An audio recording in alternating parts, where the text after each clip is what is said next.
là, c'est pas nécessaire. Ce sera pour après.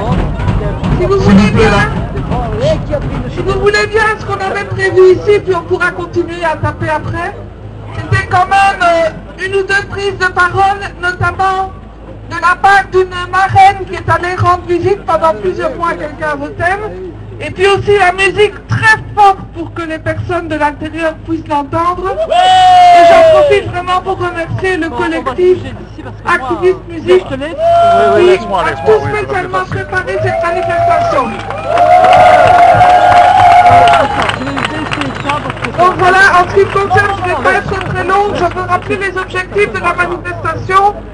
C'est de dire que nous n'acceptons pas que, soi-disant, notamment au nom d'une période de crise, on observe que la xénophobie, les mesures à caractère raciste et sécuritaire ne fassent que se développer. Donc ce que nous répondons à ça, c'est que nous devons rester là résistants, pour que les droits humains continuent à être respectés. Non, ce ne sont pas les migrants qui sont responsables de la crise. Ce ne sont pas eux qui délocalisent et qui ferment des entreprises. Ce ne sont pas eux qui reçoivent les cadeaux fiscaux de l'État. Ce ne sont pas eux qui spéculent en bourse.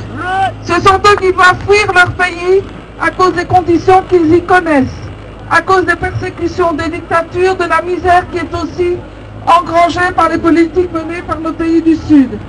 Je n'ai pas envie d'être trop longue, je veux simplement vous rappeler que la politique restrictive en matière d'immigration ne fait qu'empirer. Vous avez devant vous des centres fermés où on enferme des personnes qui n'ont commis aucun délit. Le gouvernement actuel et en particulier la secrétaire d'État Maggie De Bloch ne font qu'amplifier la politique de retour.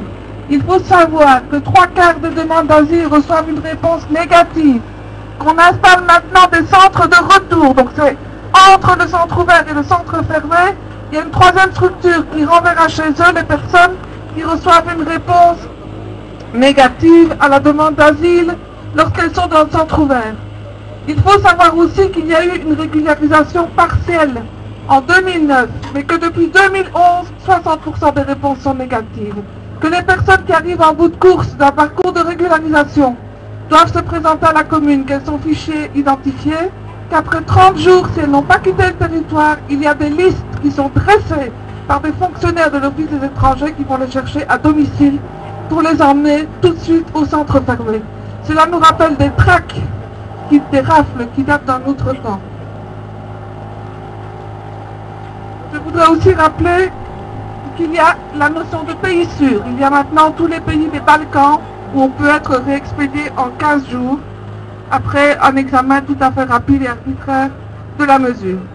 C'est ainsi, c'est avec toute cette politique que se remplissent les centres fermés. En 2011, 7000 personnes sont passées par un centre fermé. Il y a eu 10 000 personnes éloignées du pays par des manières extrêmement violentes, comme Marianne, qui a été marraine d'un détenu de Vauthem, va pouvoir vous expliquer. 7000 éloignements grâce, entre guillemets, à une politique de retour volontaire, comme dit Maggie De Bloch, mais pour nous, les retours volontaires ne sont rien d'autre que des expulsions forcées déguisées. Pour terminer, je voudrais dire qu'il y a aussi ici à Vauthem des pères, comme dans d'autres centres fermés, il y a des mères. Donc il y a des parents que l'on sépare de leurs enfants, des enfants séparés des parents. Et donc nous voulons vraiment vous dire que nous, et je crois que dans cette manifestation on peut le dire, il y a des citoyens de toutes les générations. Nous voulons absolument rappeler les résistances d'hier, comme on l'a fait tout à l'heure à l'enclos des fusillés, pour réclamer une politique qui respecte les droits humains, et en particulier le droit d'asile, la liberté de circuler, le droit à la sécurité et le droit de vivre en famille. Liberté, solidarité, liberté, solidarité, liberté, solidarité, liberté, solidarité, liberté, solidarité, liberté, solidarité, liberté, solidarité, liberté, solidarité, liberté.